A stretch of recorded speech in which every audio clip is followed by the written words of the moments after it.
पहले के समय में गुरुकुल में पहले के समय में गुरुकुल में आध्यात्मिक शिक्षाएं दी जाती थी, जिससे व्यक्ति ईश्वर के और नज़दीक जा पाता था, साथ ही मोक्ष की प्राप्ति हो पाती थी।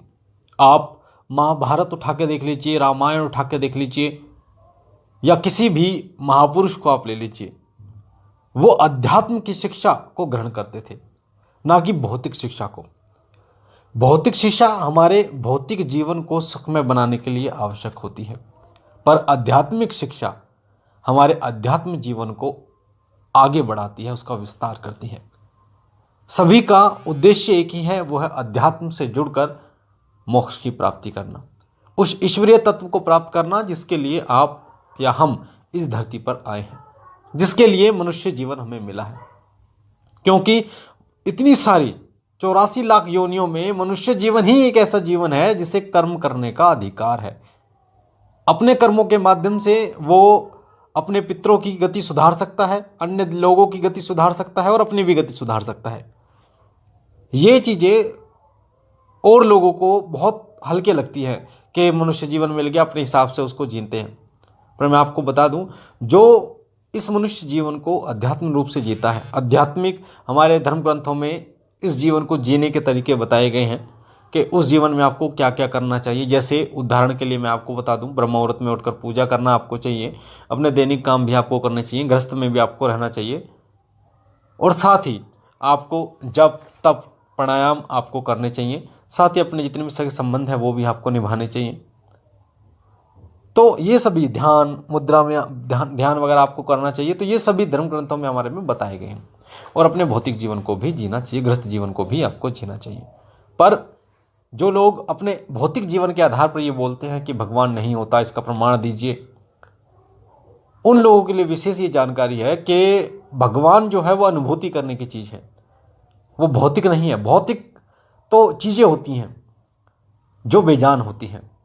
भगवान जो हैं, ईश्वर जो हैं, वो उनको अनुभव कर सकते हैं आप।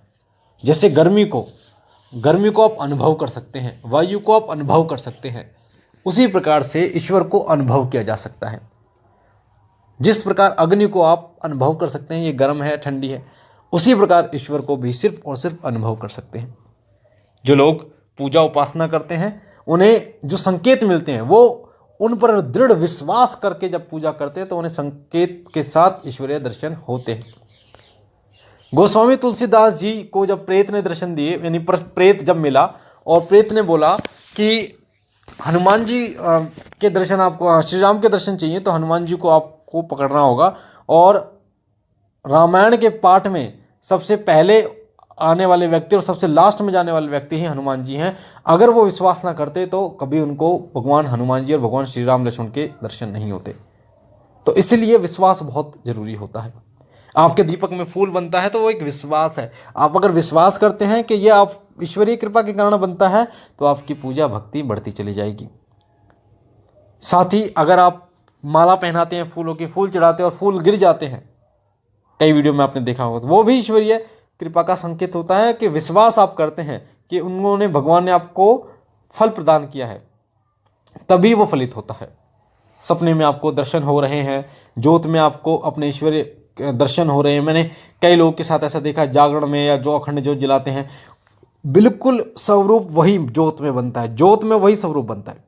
जैसे हमारे गोगा जहारवीर हमारे घर के कुल देवता हैं, तो वो नीले मतलब घोड़े पे बैठे हुए उसी प्रकार बनते हैं। भगवान शिव शंकर भोलेनाथ का शिवलिंग बनता है। तो ये विश्वास जब आप करते हो ना कि हाँ मुझे दर्शन दिए हैं, तो वो फिर आपकी भक्ति उच्च लेवल पर पहुंचनी शुरू हो जाती है, या आप जो बोल रहे हैं वो सच होने लगते हैं। सवारी किसी व्यक्ति को आती है, पूछा कोई व्यक्ति दे रहा है या बात कर रहा है वो ईश्वर से, तो ये सब, या आपने देखा होगा भगवान अमरनाथ के मंदिर आप जाएंगे, अमरनाथ, तो वहाँ शिवलिंग बनता है, बर्फ का शिवलिंग बनता है।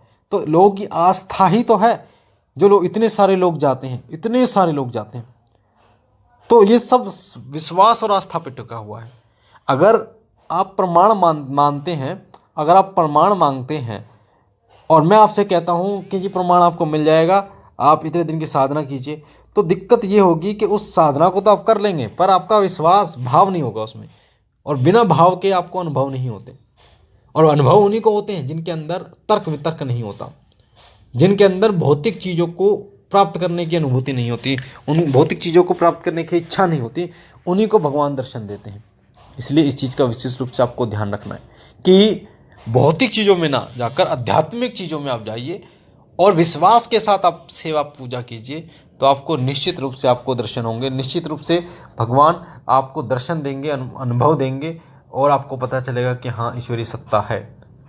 कहीं ना कहीं उन्हीं की इच्छा से ये चराचर चल रहा है, उन्हीं की कृपा से ये चराचर चल रहा है। तो मेरी यही जानकारी अच्छी लगी हो आपको तो आप लोगों तक शेयर कीजिए और लोगों तक पहुंचाइए, ताकि और लोग भी इस जानकारी के माध्यम से इस जानकारी को बेहतर तरीके से समझ सके। मैं बाबा भोलेनाथ से विनती करता हूँ, बाबा भोलेनाथ आप पर अपने सीम कृपा बनाए रखें, आप और आपका परिवार सुखी रहे, स्वस्थ रहे, खुश रहे। हम मिलते हैं एक नई जानकारी के साथ, तब तक के लिए ओम नमः शिवाय, ओम नमः शिवाय, ओम नमः शिवाय।